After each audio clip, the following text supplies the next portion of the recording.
Hey guys, welcome back to another creepy video compilation. Make sure to like this video so it's recommended to others, and don't forget to subscribe so you can keep seeing videos just like this.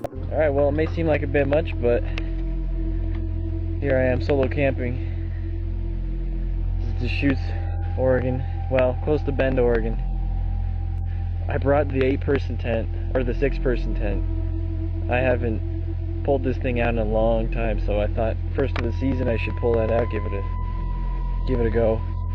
It's about that time. Sun is setting. It's about 8 o'clock. Should be dark out here in less than an hour. We can get a little bit over there through the trees. Beautiful night. Definitely going to be turning in early though. I've been woken up by these goddamn noises. Yeah, you can hear it. It's over from that side. Sounds right outside the tent. There's someone right outside the tent.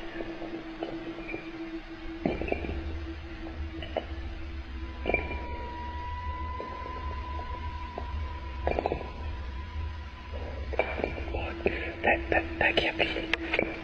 That gets us. That's someone's messing around with the rocks out there. Jesus Christ. Leave me alone!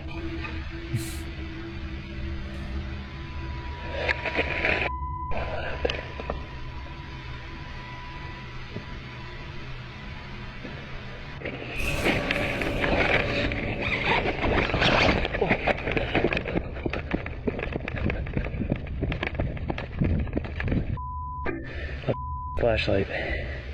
I can't see a god thing outside this night vision. Jesus Christ. I don't know where the chased me off. Now I'm wandering the god darkness. Flashlight.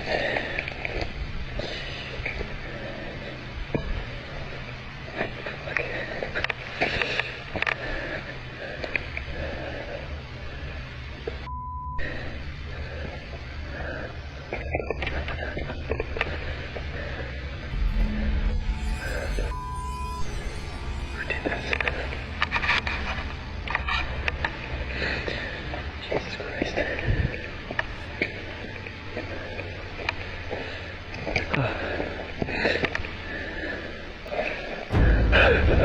That one gave me chills. What was that thing, man? That was weird. Dude ran into the Blair Witch. Where did he say he was? In Oregon, I think? Yeah, them thick woods up there, man.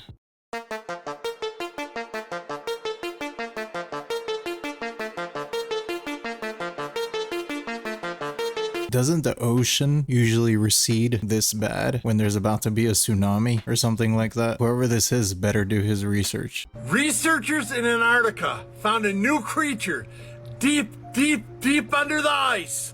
They're calling it the Antarctic strawberry feather star. It doesn't look like a strawberry, a star, or a feather to me, but that's what they decided to name this thing. Scientific researchers stationed in Antarctica had been digging down deep under the ice into the ocean through holes like these that are almost like oil wells. And that's how and where they found this new life form. The Antarctic strawberry feather star. Weird looking thing, isn't it? Researchers describe it as pretty large, with 20 arms branching off of its strawberry-like body. Lives in waters 200 to 3,000 feet deep. Scientists published their findings in the Invertebrate Systematics Journal. It's kind of a combination between a jellyfish and a gray-looking octopus. And it kind of got me to thinking, if something that looks this strange that we can't understand is a native and resident of this planet, then what could aliens look like? Extraterrestrials could be so strange, they'd make this thing look like Ronald McDonald. Shabadoo Booskies! Shabadoo! They need to leave that thing down there. Please, can we stop? It looks just like a face hugger, man, and I don't want to find out what it does. In the following video, a band is getting ready to play in front of an audience by giving a small speech about their music and how the band came to be.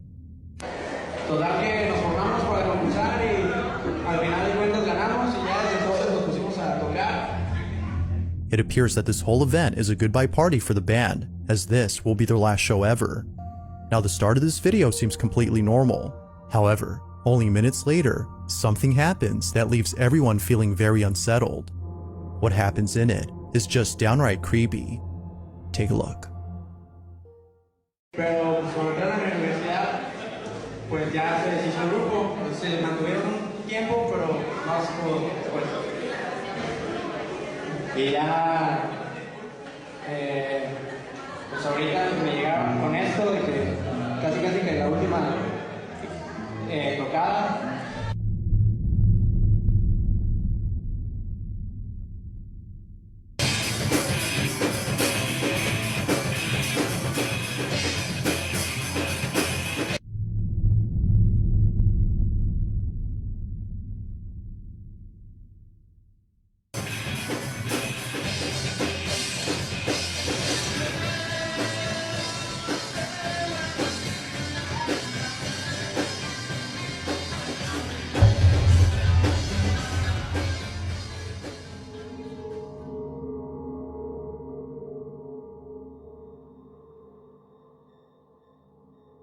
As the band plays a song, someone or something can be seen in the background. This mysterious figure appears out of nowhere behind a TV while seemingly watching the band play. Even stranger is that whatever this was doesn't appear on camera till much later in the video. It's as though they or it was hiding from sight before somehow appearing out of thin air. But according to viewers, there's something else about this figure that's even creepier. If you look closely, you'll see that whatever this is hiding in a very tight space between the TV and the wall behind it. If this had been an actual person, then this must have been the slenderest individual ever seen, as otherwise, they would not have been able to fit in a space that small. To this day, it's still unknown as to what exactly was captured. But whether person or ghost, there's no doubting that whatever this was has got to be the stuff of nightmares. Could be a ghost, or just a really sick-looking groupie, maybe. Okay guys, we're headed to McDonald's. Fortunately we made it. I brought out the burner and the eye. First things first, there we go. Looks like we're in business. I downloaded Brave browser earlier today. And right here you can go new private window with Tor. And it actually does look pretty good. I'm gonna go right here with the eye and get it plugged in. Boom. And now we'll get the beast pulled up. Okay, my heart is actually pounding. I'm gonna say hello. Loading. Okay, hello my child. I see you correctly deciphered my hint. You have pleased the beast again. Are you ready to complete my eye? Wait, so can it see me? I'm saying no, give me the peek at the files. Loading. It says, let me see your face, my child. Thought it could see me. I'm saying, do I need to enable it or something? Loading. Saying, yes, my child, reveal yourself. How do I'm literally, whoa. My heart is like racing. One sec. No thank you, but can I get a 10-piece? Okay, here we go. Clicking allow. Okay, we got a green light. Whoa, okay, I didn't even message it and it's just loading. Okay, typing. You have pleased the beast, my child, here's your peek. There are 7 files in the encrypted directory. They are titled readme.txt, chords.csv, contacts.csv, walletinfo.txt, vid6.bin, script.py, and one I will not say. Oh, I'm not liking this. Okay, I'm saying, can you send me them? And is typing out another Walmart link. I really do not. Bro, this thing is just asking me. Oh, it's typing again. It is only 16.1. Okay, we gotta go. Very bad idea. Very bad idea. We are not doing that. Come on. Waiting for connection. Come on. Okay, I gotta get my car. There we go. I'm leaving right now. If this is real, he's gonna have to get rid of that laptop. They 100% are probably hacked into his computer right now. Neighborhood out of Fresno, California that had suffered a rash of burglaries in the weeks leading up to November. But with no evidence to really go off of, the only thing police could do was just increase their presence and hope to catch the culprit in the act. Well, leading up to the final Saturday of that month, a homeowner went to light a fire when all of a sudden, someone began screaming from within his chimney, begging him to put out the fire. It was at that point the homeowner, confused at just how the hell there could be someone inside, grabbed a fire extinguisher and put it out. However, there is yet another problem for that individual. While struggling inside, pleading with the homeowner, that individual became completely wedged inside this chimney. Now, unable to move, struggling to breathe, smoke slowly escaping directly in front of his face, the homeowner dialed 911. Before too long, the fire department arrives to find a 19-year-old by the name of Cody Cadwell lodged directly above the fireplace. It is at this point I direct you to this well-known photo, often used in the case of Joshua Maddox, episode 13. However, this photo is from the attempted rescue of Cody. While he was responsive when the operation began, by the time they were able to pull him out, Cody had due to the severity of his injuries as well as smoke inhalation. And although Cody had no prior criminal history, it is widely believed he was responsible for at least a few of those break-ins. Reason being, he was always trying to sell people random used electronics. Till next time on Maybe we should stop telling kids Santa's coming down the chimney, because apparently people really believe it's possible. That's story number 2 of a guy getting stuck in a chimney, and we'll probably see more. Also, I mean, maybe don't commit crimes, and this won't happen to you. Ex-Disney can you help me get out of here? exposes tobacco. I've been freaking trying to get out of here for the last like 10, 15 minutes. You weren't responsible? No, I just freaking tried to go to the bathroom and I found myself in the middle of nowhere. Yeah, I'm freaking, guess. Where's my card? Let me get Carolyn to help walk you out. Okay. How did you get back here? I just opened a random door and next thing you know I'm in here. What is that? This is just an old building. We'll walk you out. You're gonna something. Okay. You just need to get the right person to do it. Man, talking about stairwell after door after sheesh. What is this place?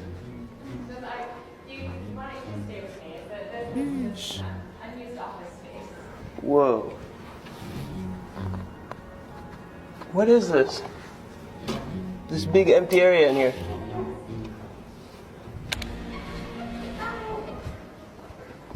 Hello, can you help me out? Yes, Please. I love how he's casually just opening curtains and looking through windows too. Bro, that thing is massive.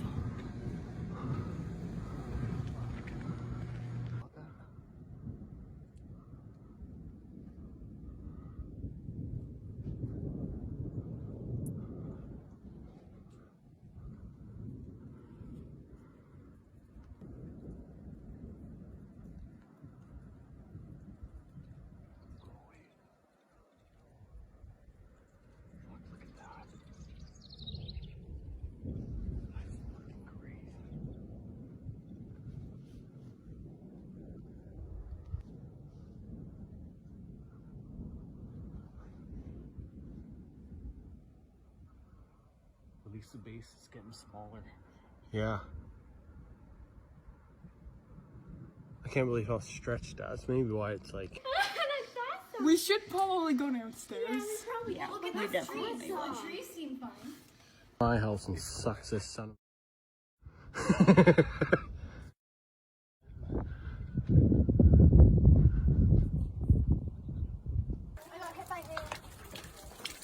Here's the hail. Get under, back up. That's gotta be the most peaceful looking tornado I've ever seen. It was like so chill and calm and quiet. Walking through there would unalive you. Yep, no exaggeration, this would actually be a sentence. This video right here captures the height of a swarm of mosquitoes in Texas. And that buzzing noise that you heard in the background of the intro, yeah, those are the mosquitoes. In fact, there's so many mosquitoes on screen that it almost looks like TV static. Mosquitoes, believe it or not, are the world's deadliest animal.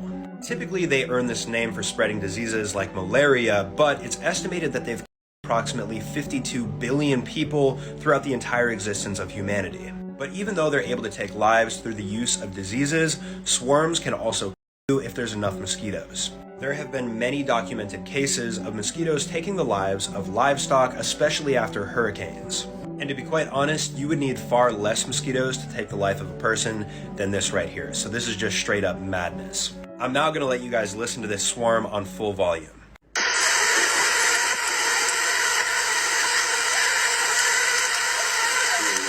Dude, just watching that is making me itchy. I wonder what part of Texas, man. I think I might have to buy a flamethrower or something. I hesitate to share this. In ayahuasca group, when you're drinking with, say, a dozen other people, there becomes an element of telepathy or communication that can take place. And it happened that I was in one group where it turned out later that was one individual who shouldn't have been there. In ayahuasca, there's a tendency for you to lower your barriers. Your heart opens. You're very vulnerable to other people. And unfortunately, and that there are people who are using that vulnerability to gain psychic advantage over you. And it happened to me of an individual trying to enter our heads and take control of us. And we learned more about him the following day, and it seemed to have developed some sort of psychic power.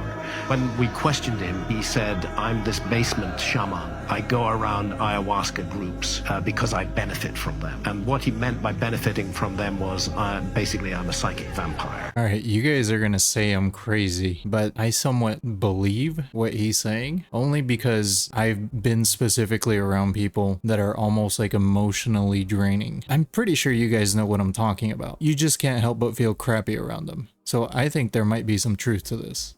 G7 is basically like, when you join the Illuminati, you're like part of the special group. Come on, the Illuminati you went to last year before they let you stream with all the celebrity people and stuff. Remember that? I don't know what you're talking about. I don't know who you're talking. I'm not a streamer, man. You know me, I'm an engineer. I don't know what you're talking about. You know? What is happening here, bro? Are these streamers exposing each other for being in the Illuminati? That's hilarious. 1933 is when they started monetizing us and pledging us as collateral for the debt. Now, to register, the word register means to abandon. And when you register a car or a berth or a house, you're giving it to the government. You're giving your legal title to the government, and you only retain equitable title, which means that you have the use of that property. The government allows you to use it, thinking that you own it. Clear evidence of this is anyone who owns a house, look at their mortgage, and you're referred to as the tenant. Not the owner, the tenant.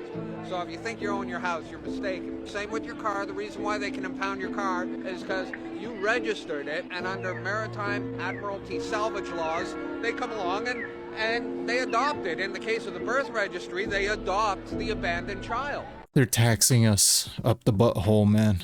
And there's nothing we can do about it. I don't even know why they tax us so much, because they just turn around and print more money, you know? What's the point?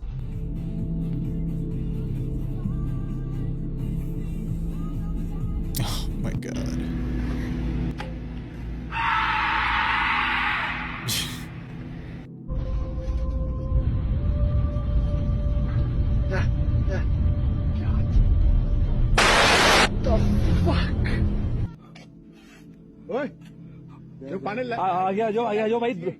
आगे भाई आगे बढ़ो draw इसको थोड़ा सा आवाज करो पीछे पीछे पीछे पीछे भाई बहुत सारे लोग ये रुको आगे ड्रॉ मत इससे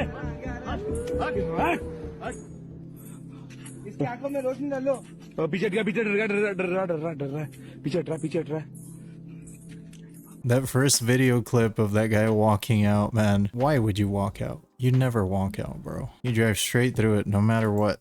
A mystery creature washes up on a South Georgia beach and it has everyone scratching their heads. Is it a shark?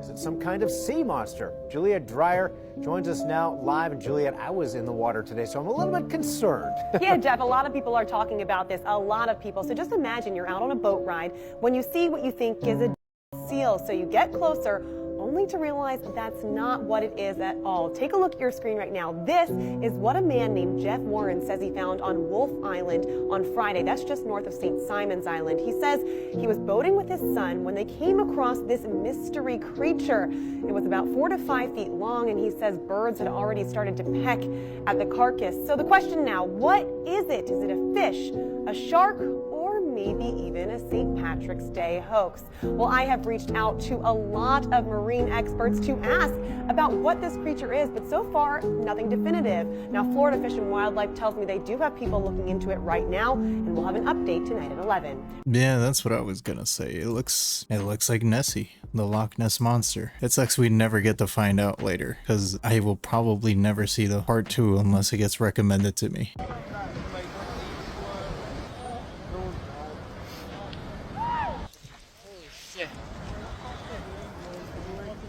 You're gonna be okay, Milo. Holy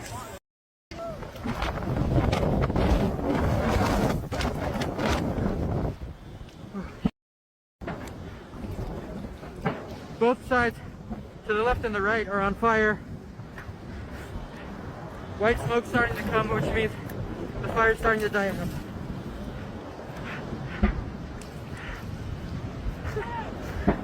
Fucking scary.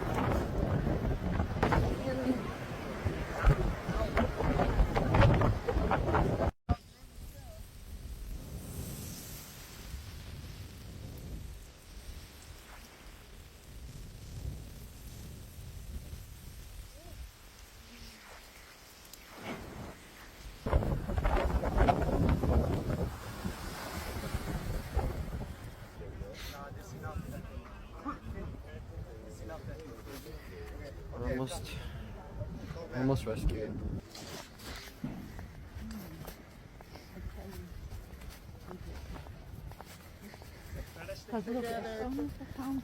That's horrible, dude. It looks like they spent 8 hours waiting to be rescued. Like, I can't imagine. There's nowhere to go. Everything's on fire and you're in the middle of the ocean. That is genuinely terrifying. Well, that's all I have for you today. Thanks for hanging out with me. Let me know what you think in the comments below. If you made it all the way to the end of this video, thanks for watching. You guys are awesome. And with that, I'll see you in the next video.